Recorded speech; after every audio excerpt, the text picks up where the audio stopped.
আমার প্রিয় ছাত্রছাত্রীরা, আজকে আমি পরিবেশের জন্য ভাবনার লাস্ট সাবলীল শক্তি যথাযথ ব্যবহার এটা নিয়ে আমি আজকে একটু আলোচনা করব। আজকে যে টপিকগুলো মেইনলি পড়ানো হবে সেটা হচ্ছে তাপন মূল্য, জীবাশ্ম জ্বালানি সংরক্ষণের প্রয়োজনীয়তা, স্থিতিশীল উন্নয়ন, সৌরশক্তি, বায়ু শক্তি, জোয়ার শক্তি, ভূতাপ শক্তি, বায়োমাস ও বায়োফুয়েল, সিবিডি বা কোল বেড মিথেন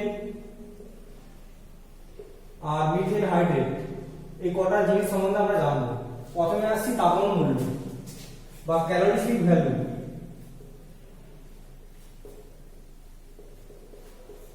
তাপন মূল্য কাকে বলছে না, বলছে কোনো জ্বালানির 1 কেজি ভরের কোনো কঠিন বা তরল জ্বালানি পোড়ালে বা দহন করলে যে পরিমাণ আমরা তাপ শক্তি পাবো তাকে বলছে ওই জ্বালানিটা তাপন মূল্য।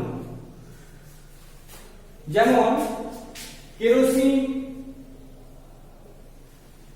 পেট্রোল, ডিজেল, এদের তাপন মূল্য হচ্ছে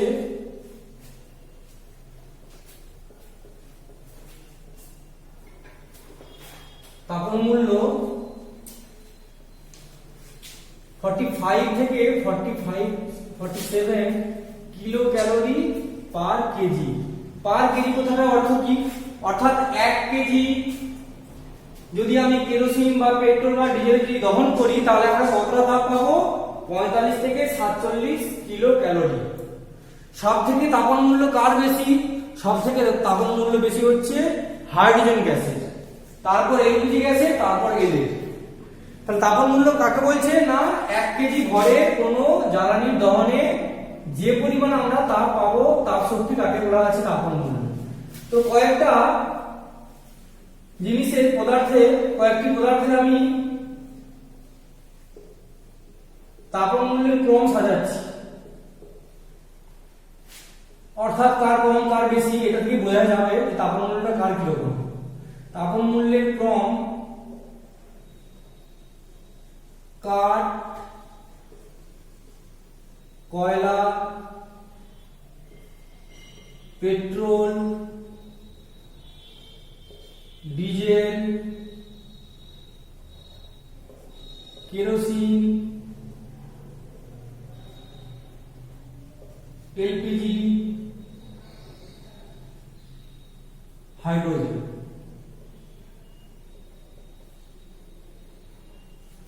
তো এখানে কি দেখতে পাচ্ছি আমরা, যে হাইড্রোজেনের তাপন মূল্য সব থেকে বেশি।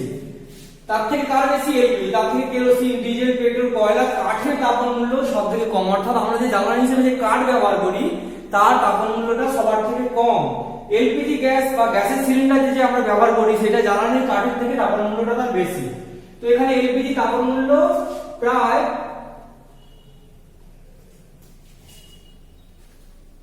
28,000 kilo calorie per metre cube. এটাকে আমরা বলছি তাপন মূল্য। তাপন মূল্য আমাদের হয়ে গেল। এরপর আসছি জীবাশ্ম জ্বালানি সংরক্ষণের প্রয়োজনীয়তা। তো জীবাশ্ম জ্বালানি সংরক্ষণের প্রয়োজনীয়তাটা কি? জীবাশ্ম জ্বালানি জিনিসটা কি আগে আমরা জানি। জীবাশ্ম জ্বালানি সংরক্ষণের প্রয়োজনীয়তা: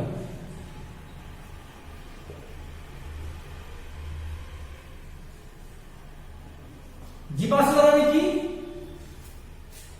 না, বহু বছর আগে বা কোটি কোটি বছর আগে আমাদের ভূপৃষ্ঠের যে সমস্ত গাছপালা, প্রাণীকুল ছিল তারা মাটির নিচে চলে যায়। কোটি কোটি বছর ধরে সেগুলো কয়লা, উদ্ভিদগুলো কয়লাতে আর প্রাণীজগুলো পেট্রোলিয়ামে পরিণত হয়। এদেরকে জীবাশ্ম জ্বালানি বলে। অর্থাৎ যেগুলো আমরা মাটি থেকে খনন করে যে উত্তোলন করি সেগুলোকে আমরা জীবাশ্ম জ্বালানি সংরক্ষণ বলছি। এই জীবাশ্ম জ্বালানি সংরক্ষণটা হচ্ছে 1 নম্বর অনবীকরণযোগ্য। মানে কি? অর্থাৎ এটাকে একবার উত্তোলন করলে এটা আর পুনরায় ফিরে পাওয়া যায় না, অর্থাৎ উত্তোলন করতেই থাকতে হবে। 2 হচ্ছে জীবাশ্ম জ্বালানি দহনে প্রচুর CO2 উৎপন্ন হয়, তাই জীবাশ্ম জ্বালানি ব্যবহার কমানো উচিত। 3 হচ্ছে কি, এর ভান্ডার ক্রমশ ফুরিয়ে আসছে।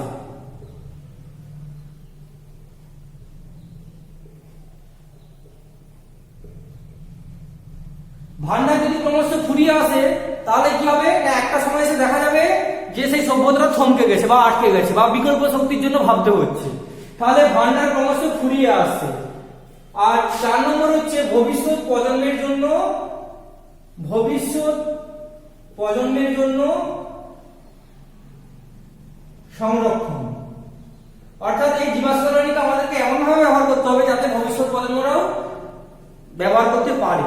তাহলে জীবাশ্ম জ্বালানি ক্রমশ অনবীকরণযোগ্য, অর্থাৎ জীবাশ্ম জ্বালানিকে আমরা বারবার উত্তোলন করার ফলে সেটা ক্রমশ শেষ হয়ে আসছে।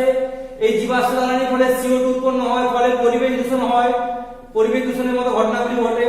তাই একে কম ব্যবহার করতে হবে, ঠিক আছে, কম ব্যবহার করতে হবে। আর জীবাশ্ম জ্বালানি ভান্ডার ক্রমশ ফুরিয়ে আসছে, ফলে সভ্যতা একটা জায়গাতে থমকে যেতে পারে। আর জীবাশ্ম জ্বালানিটা ভবিষ্যৎ প্রজন্মের জন্য সংরক্ষণ করে রাখা দরকার। তাহলে আমরা জীবাশ্ম জ্বালানি সংরক্ষণের প্রয়োজনীয়তা সম্বন্ধে জানলাম। এরপর আমরা জানবো স্থিতিশীল উন্নয়নটা কি জিনিস। স্থিতিশীল উন্নয়ন বা সাস্টেনেবল ডেভেলপমেন্ট, স্থিতিশীল উন্নয়ন বা সাস্টেনেবল ডেভেলপমেন্ট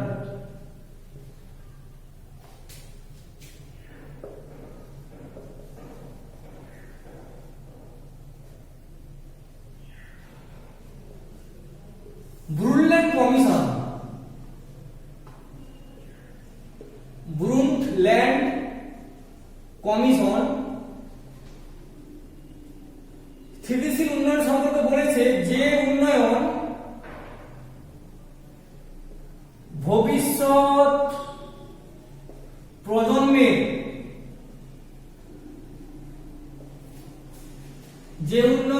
প্রজন্মের জন্য সম্পদকে অক্ষুণ্ণ রেখে বর্তমান প্রজন্মের চাহিদা মেটায়, তাকে বলা হচ্ছে স্থিতিশীল উন্নয়ন। তার মানে কি হচ্ছে, যে উন্নয়ন ভবিষ্যৎ প্রজন্মের জন্য সম্পদকে অক্ষুণ্ণ রেখে বর্তমান প্রজন্মের চাহিদা মেটাবে, অর্থাৎ আমরাও ব্যবহার করতে পারবো এবং আমাদের যে নেক্সট জেনারেশন তাদের জন্য সম্পদটা গচ্ছিত আকারে থাকবে, এরকম যদি উন্নয়ন হয় তাহলে সেই উন্নয়নকে সাস্টেনেবল ডেভেলপমেন্ট বলছে। তো এই সাস্টেনেবল ডেভেলপমেন্ট স্থিতিশীল উন্নয়ন এর 1987 সালে WCED world commission on environment and development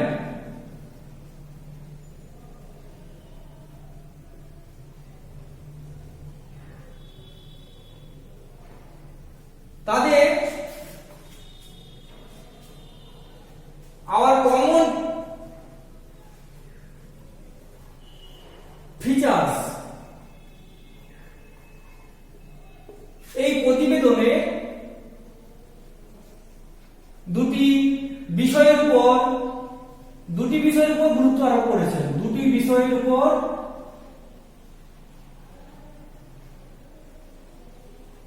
গুরুত্ব দিয়েছেন। তাহলে আমি কি বললাম যে 1987 সালে WCD একটা সংস্থা, WCD পুরো নামটা কি, world commission on environment development, অর্থাৎ পরিবেশের উন্নয়নে একটা বিশ্বব্যাপী কমিশন। তাদের আওয়ার কমন ফিচার্স, এটা একটা তাদের প্রতিবেদন। এই প্রতিবেদনে দুটি বিষয়ের উপর গুরুত্ব দিয়েছেন। একটা হচ্ছে কি, বাস্তুতন্ত্রে ভারসাম্য অক্ষুণ্ণ রাখা, অর্থাৎ কি না, একটা বাস্তুতন্ত্র কি দিয়ে তৈরি হয়, উৎপাদক, খাদক, প্রাথমিক খাদক, গৌণ খাদক, প্রগৌণ খাদক, তারপর বিয়োজক। অর্থাৎ প্রত্যেকটা সিস্টেম যেন অক্ষুণ্ণ থাকে, কোনো একটা সিস্টেম যেন ধ্বংসপ্রাপ্ত না হয়, তাহলে বাস্তুতন্ত্রটা টোটাল ভেঙে পড়বে। তাহলে বাস্তুতন্ত্রের ভারসাম্য অক্ষুণ্ণ রাখলে কি হবে, স্থিতিশীল উন্নয়ন ঘটবে। আর 2 নম্বর হচ্ছে পরিবেশের গুণগত মান বজায় রেখে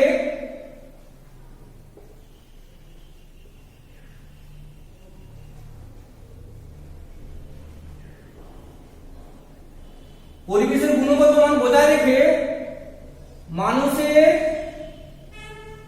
জীবনযাত্রার স্থায়ী উন্নয়ন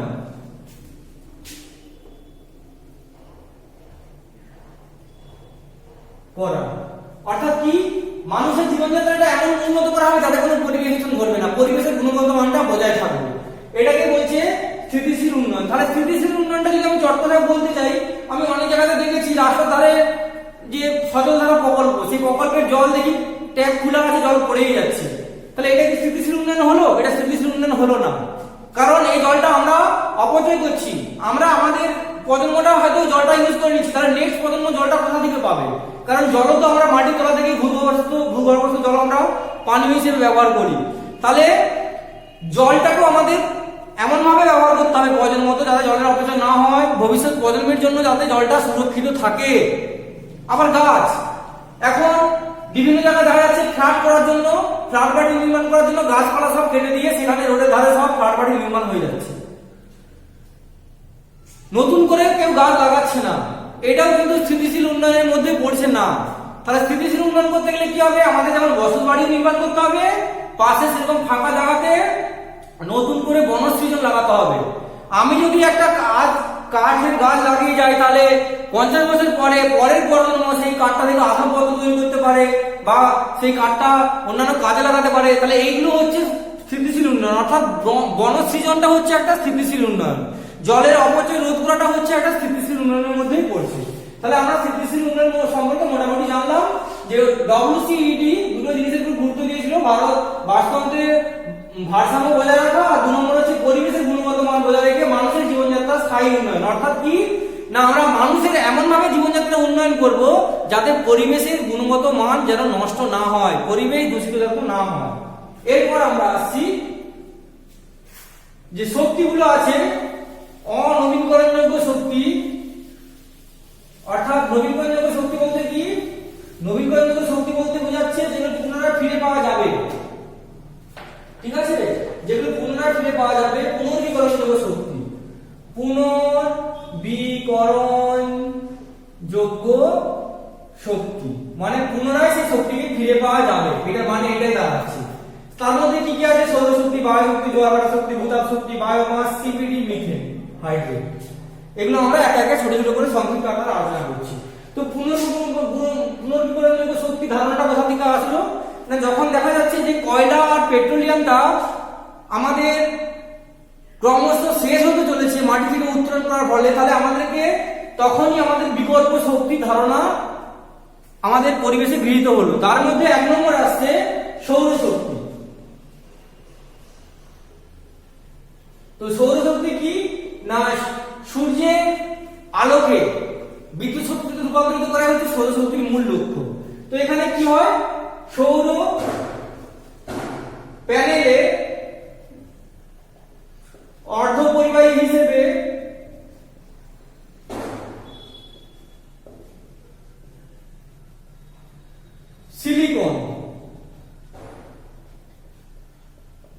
সিলিকন ব্যবহার করা হয়।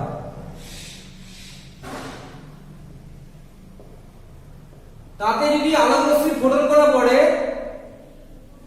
আলোক রশ্মির ফোটন করা পড়ে, তাহলে সিলিকনের মধ্যে থাকা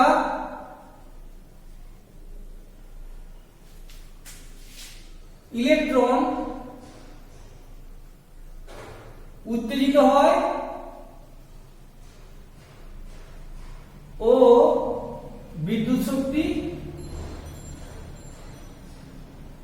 উৎপন্ন করে।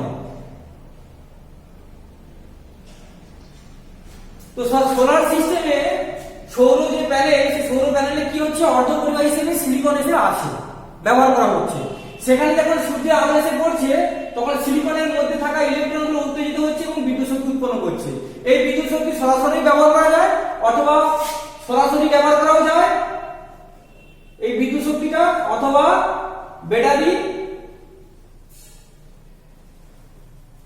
ব্যাটারিতে সঞ্চিত রেখেও ব্যবহার করা হয়, সঞ্চিত রেখেও ব্যবহার করা হয়।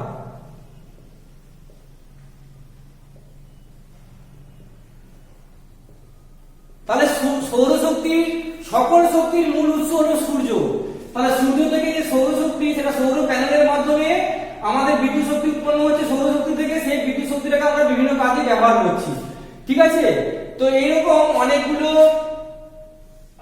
সৌর কোষ, ঠিক আছে, সৌর প্যানেলের সৃষ্টি করে।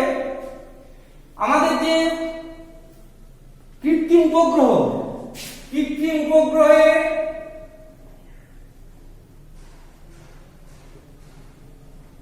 মূল শক্তির উৎস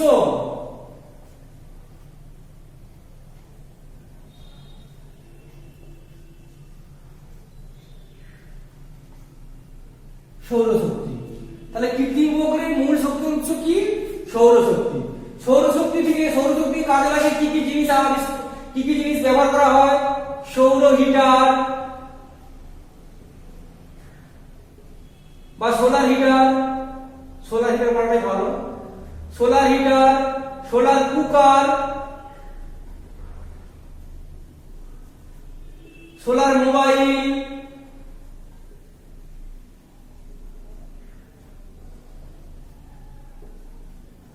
সোলার খেলনা, সোলার ক্যালকুলেটর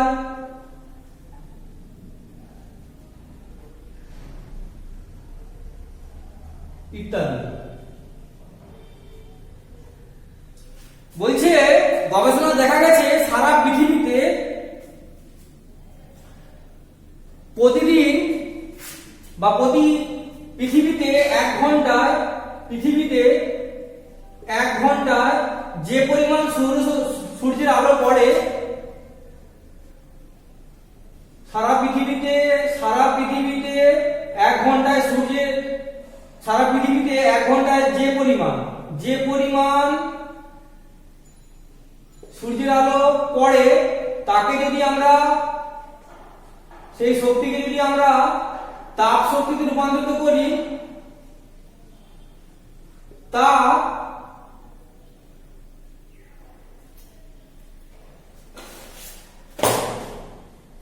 21 × 10⁻12 টন কয়লার সমান। অর্থাৎ কি হচ্ছে না, 1 ঘন্টায় সূর্যের আলোকে সারা পৃথিবীতে প্রতি 1 ঘন্টায় যে পরিমাণ সূর্যের আলোটা এসে পড়ে, তাকে যদি আমরা সেই শক্তিকে যদি আমরা তাপ শক্তিতে রূপান্তরিত করি, তাহলে সেটা 21 × 10⁻12 টন কয়লার সমান হবে, শক্তির সমান হবে। এবার সৌরশক্তি পৃথিবীর বৃহত্তম সৌর কুকার কোথায় আছে? পৃথিবীর বৃহত্তম সোলার কুকার রয়েছে অন্ধ্রপ্রদেশের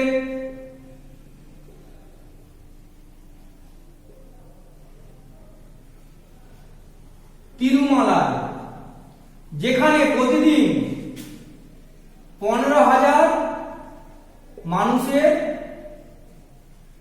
রান্না হয়। তাহলে পৃথিবীর বৃহত্তম সোলার কুকার কোথায় আছে? অন্ধ্রপ্রদেশে তিরুমালায়, যেখানে প্রতিদিন 15,000 মানুষের রান্না হয়। সৌরশক্তিকে কাজে লাগিয়ে বিদ্যুৎ শক্তি উৎপন্ন করা হচ্ছে পশ্চিমবঙ্গে, হিমাচল প্রদেশে,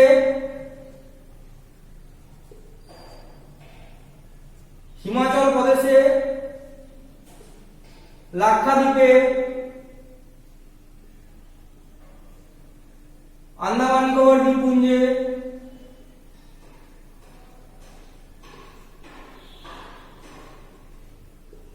এইসব জায়গাতে কি করা হচ্ছে? সৌরশক্তিকে কাজে লাগিয়ে বিদ্যুৎ শক্তি উৎপন্ন করা হচ্ছে। আর আমাদের ভারতে সৌরশক্তিকে কাজে লাগিয়ে বিদ্যুৎ যে উৎপন্ন করা হচ্ছে, পৃথিবীতে ভারতের স্থান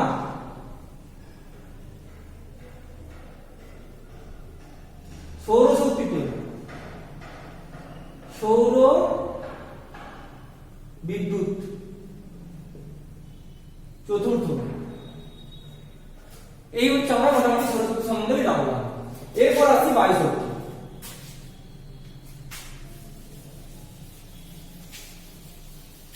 বায়ু শক্তি কি করে উৎপন্ন করা হচ্ছে আমাদের জানতে হবে। কোথায় কোথায় বায়ু কয়টা আছে?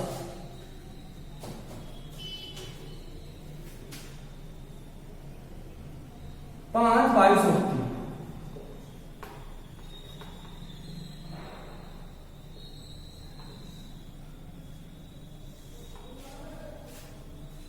বায়ুকলের এটা বায়ু চক্র, এখানে পাখার মতো ব্লেড লাগানো আছে, সেই ব্লেডটা ঘুরে। তো বায়ু চক্রের কেন্দ্রীয় অক্ষের সাথে বৈদ্যুতিক জেনারেটর ফিট করা হয়। বৈদ্যুতিক জেনারেটরের টারবাইন, ওই টারবাইনের প্রচন্ড ঘূর্ণনের ফলে বায়ু থেকে আমরা বায়ু বিদ্যুৎ পাই। তাহলে কি করা হচ্ছে না, এই যে বায়ু বল দেখতে পাচ্ছি আমরা, বায়ু বলে এই যে বায়ু চক্রের কেন্দ্রীয় দণ্ড, এর সঙ্গে কি করা আছে, বৈদ্যুতিক জেনারেটরের টারবাইন যুক্ত করা আছে। ওই টারবাইনটা যখন প্রচন্ড স্পিডে ঘুরে তখন বিদ্যুৎ উৎপন্ন হয়, এটি বায়ু বিদ্যুৎ বলছে। তো এইরকম কতগুলো বায়ু বলের সমষ্টিকে উইন্ড এনার্জি ফার্ম বলে। উইন্ড এনার্জি ফার্ম বলা হয়। কোথায় কোথায় এই বায়ু শক্তি বা বায়ু বিদ্যুৎ আছে, এক এক করে আমি লিখছি। উড়িষ্যার পুরীতে আছে, উড়িষ্যার পুরীতে বায়ু বিদ্যুৎ। 2 নম্বর হচ্ছে পশ্চিমবঙ্গের সাগরদ্বীপ, দীঘা, সুন্দরবন। গুজরাটের ওখার, তামিলনাড়ুর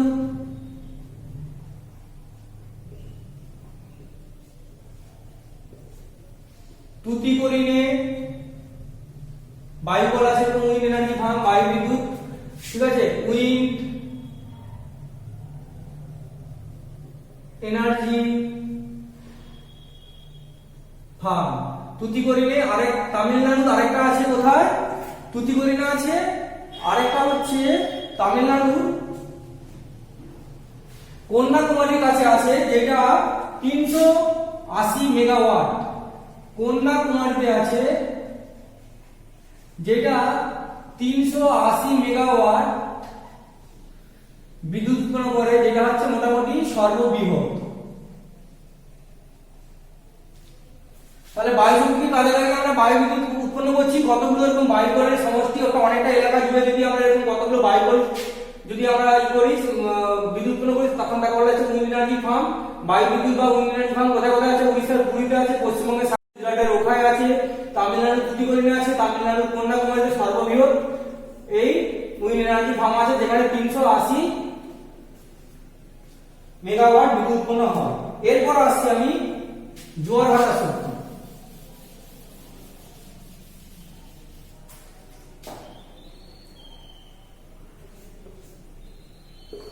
6 জোয়ার ভাটার শক্তি। জোয়ার ভাটার শক্তিটা কি করা হচ্ছে বলছি। সমুদ্র উপকূলবর্তী এলাকাতে একটা এরকম বাঁধ নির্মাণ করে জলাধার বা ড্যাম তৈরি করা হয়। তাহলে সমুদ্র উপকূলবর্তী এলাকায় কি করা হচ্ছে, একটা বাঁধ নির্মাণ করে জলাধার বা ড্যাম সৃষ্টি করা হয়। যখন ভরা করার সময় কি হয়, এই বাঁধে জল ভর্তি হয়। আবার মোড়া করার সময় কি হয়, তাহলে ভরা কোটালে কি হয়, ভরা কোটালে সমুদ্রের জল প্রবেশ করে, আর মোড়া কোটালের সময় জল নির্গত হয়। এই মোড়া কোটালের সময় যে পরিমাণ জলটা বেরোচ্ছে, সেই জলে টারবাইন ঘুরিয়ে যে বিদ্যুৎ উৎপন্ন করা হচ্ছে তাকে বলা হচ্ছে জোয়ার ভাটা শক্তি থেকে বিদ্যুৎ উৎপাদন।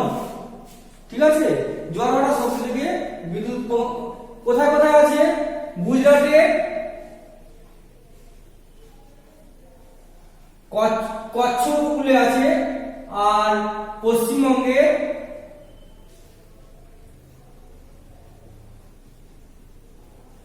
সুন্দরবনে আছে এই জোয়ার ভাটা থেকে বিদ্যুৎ শক্তি। অর্থাৎ কি না, সমুদ্র এলাকা ছাড়া এই বিদ্যুৎ উৎপন্ন করা সম্ভব নয়। সমুদ্র উপকূলবর্তী এলাকাতে কি করা হচ্ছে, একটা বাঁধ নির্মাণ করা হচ্ছে। সেই বাঁধের মধ্যে জলাধার বা ড্যাম তৈরি করা হচ্ছে, যখন সমুদ্র যখন ভরা করা হলো তখন জলটা বেড়ে গিয়ে ওই বাঁধের মধ্যে ওই নির্দিষ্ট এলাকাটার মধ্যে জলটা সেখানে ঢুকলো এবং মরা পড়ার সময় জলটা যখন বেরোচ্ছে সেখানে টারবাইন ঘুরিয়ে যে বিদ্যুৎ উৎপন্ন করা হচ্ছে তাকে বলা হচ্ছে জোয়ার ভাটা থেকে শক্তি সম্পন্ন বিদ্যুৎ। গুজরাটের কচ্ছ উপকূলে দেখা যায়, পশ্চিমবঙ্গের সুন্দরবনে দেখা যায়। এবার আমরা আসছি ভূতাপ শক্তি। ভূতাপ শক্তি কি হচ্ছে না, ভূতাপ শক্তিটা একটু দেখাচ্ছি আমি। ভূতাপ শক্তিটা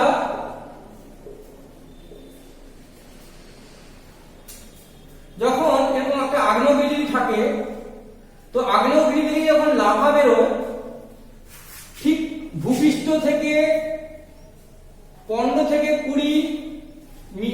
20 কিমি নিচে ম্যাগমা ফাটলে জমা হতে থাকে। তাহলে আগ্নেয়গিরি থেকে অগ্নুৎপাতের সময় কি হচ্ছে না, ভূপৃষ্ঠ থেকে 15-20 কিছু ম্যাগমা কিছুটা বাইরে বেরিয়ে যায়, আর কিছুটা ম্যাগমা 15 থেকে 20 মিটার ভূপৃষ্ঠ থেকে নিচে ম্যাগমা রয়ে যায়। এই ম্যাগমা যখন তাপ বিকিরণ করে, অর্থাৎ যখন কঠিন শিলায় পরিণত হয়, তখন প্রচন্ড পরিমাণে এই এলাকার তাপ সঞ্চিত থাকে। ভূগর্ভস্থ জল যদি ওই প্রচন্ড তাপ এলাকাতে আসে, প্রবেশ করে, তখন জলটা ফুটে কিসে পরিণত হয়, জলটা বাষ্পে পরিণত হয়।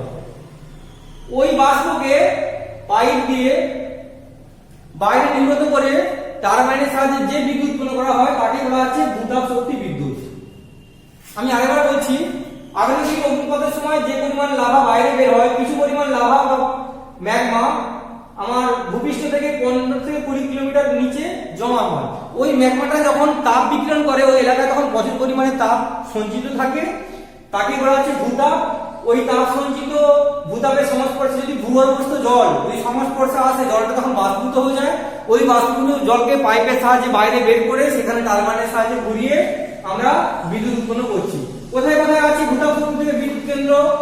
1 নম্বর হচ্ছে হিমালয়ের মণিবরম। হিমালয়ের মণিবরম, ছোটনাগপুর মালভূমি অঞ্চলে,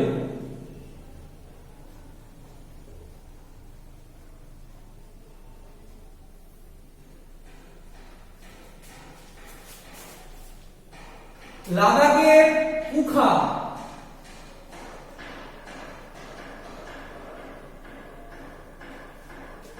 আর দক্ষিণ ভারতের কোঙ্কন ও মালাবার উপকূল। এই মালাবার উপকূলে কি হচ্ছে, এই ভূতাপ এই জায়গায় ভারতবর্ষের হিমালয়ের মণিকরণে, ছোটনাগপুরের মালভূমি অঞ্চলে, লাদাখের গুহায়, দক্ষিণ ভারতের কোঙ্কন ও মালাবার উপকূলে এই ভূতাপ শক্তিকে কাজে লাগিয়ে আমরা কি উৎপন্ন করতেছি, আমরা বিদ্যুৎ উৎপন্ন করতেছি। এরপর আসছে বায়োমাস ও বায়োফুয়েল কি।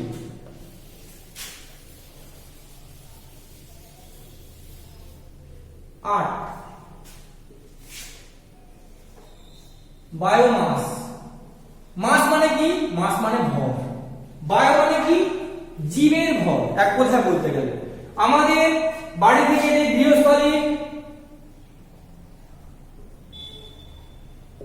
আবর্জনা, ফলমূলের খোসা,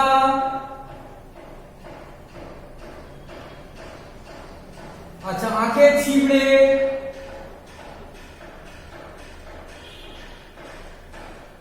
প্রাণীর মলমূত্র,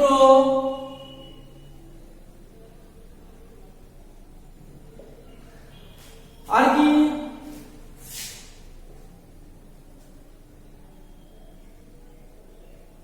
জীব, মরা জীবজন্তুর দেহাবশেষ, মরা জীবজন্তুর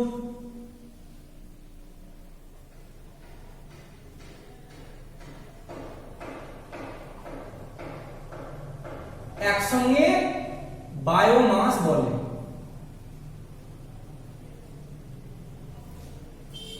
একসঙ্গে কি বলে, বায়োমাস। অর্থাৎ আনাজের খোসা, সবজির খোসা, হ্যাঁ, ফলমূলের খোসা, আখের ছিবড়ে, প্রাণীর মলমূত্র, মরা জীবজন্তুর দেহাবশেষ, তারপর কি, এগুলোকে একসঙ্গে আমরা কি বলছি, বায়োমাস। বায়োমাস থেকে আমরা কি পাই, জ্বালানি হিসেবে ব্যবহার করা যায়, মিথেন গ্যাস উৎপন্ন হয়। বায়োমাসকে মেথানোজনীয় ব্যাকটেরিয়া,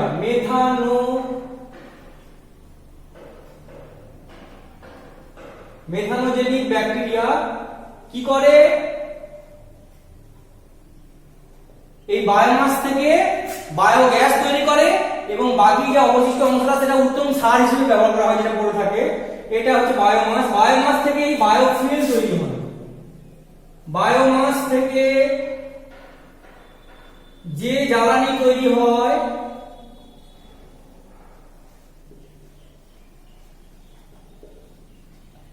তাকে বায়োফুয়েল বলে। বায়োফুয়েল তিন প্রকার। ফুয়েল মানে কি, জ্বালানি, অর্থাৎ বায়োমাস থেকে যে জ্বালানি আমরা পাচ্ছি তাকে বলা হচ্ছে বায়োফুয়েল। এক নম্বর হচ্ছে কঠিন বায়োফুয়েল। কঠিন বায়োফুয়েল কে কে আছে,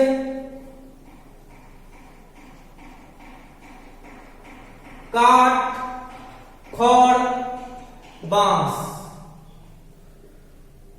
তরল বায়োফুয়েল। তরল বায়োফুয়েল কে কে আছে, বায়ো ইথানল, আখের ছিবড়ে থেকে হয়, বায়ো ডিজেল, বায়োডিজেল। আচ্ছা, গ্যাসীয় বায়োফুয়েল কে আছে, গোবর গ্যাস।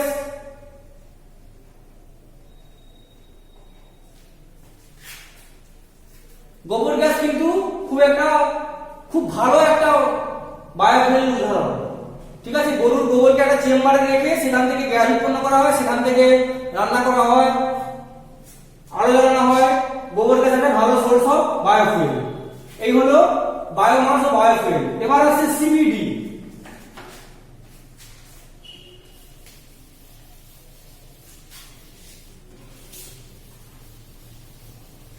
সিবিডি পুরো নামটা কি, সিবিডিটা হচ্ছে কোল বেড মিথেন। কোল বেড মিথেন মানে কি, কয়লার মধ্যে মিথেনটা শুয়ে আছে, অর্থাৎ বেড হিসেবে বিছানো আছে। অর্থাৎ কয়লা খনির মধ্যে যে শোষিত আমরা মিথেনটা পাই তাকে আমরা বলছি কোল বেড মিথেন। এটা খুব জ্বালানি হিসেবে ব্যবহার করা হয়। এর প্রধান উপাদান হচ্ছে মিথেন। মিথেন হচ্ছে প্রধান উপাদান, তবে এতে সামান্য পরিমাণে প্রোপেন আর বিউটেন থাকে। প্রোপেন আর বিউটেন থাকে খুব সামান্য পরিমাণে।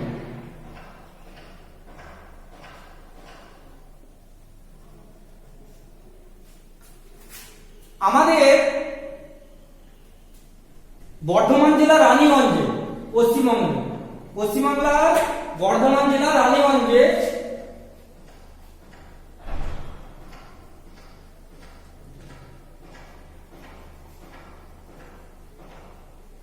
এই সিবিডি থেকে, কোলবেড মিথেন থেকে 5 লক্ষ cubic metre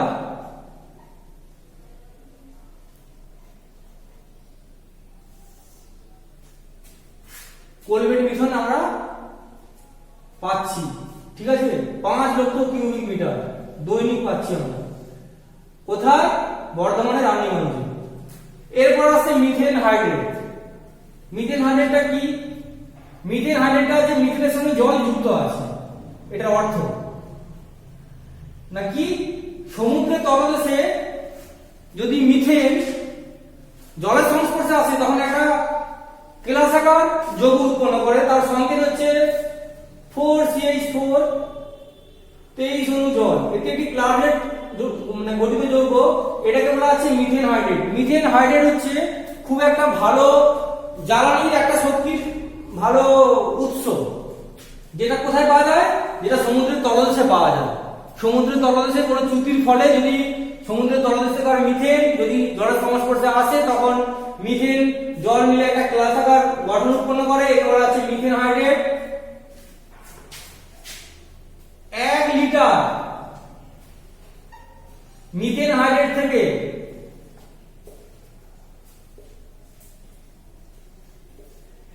170 litre methane gas পাওয়া যায়।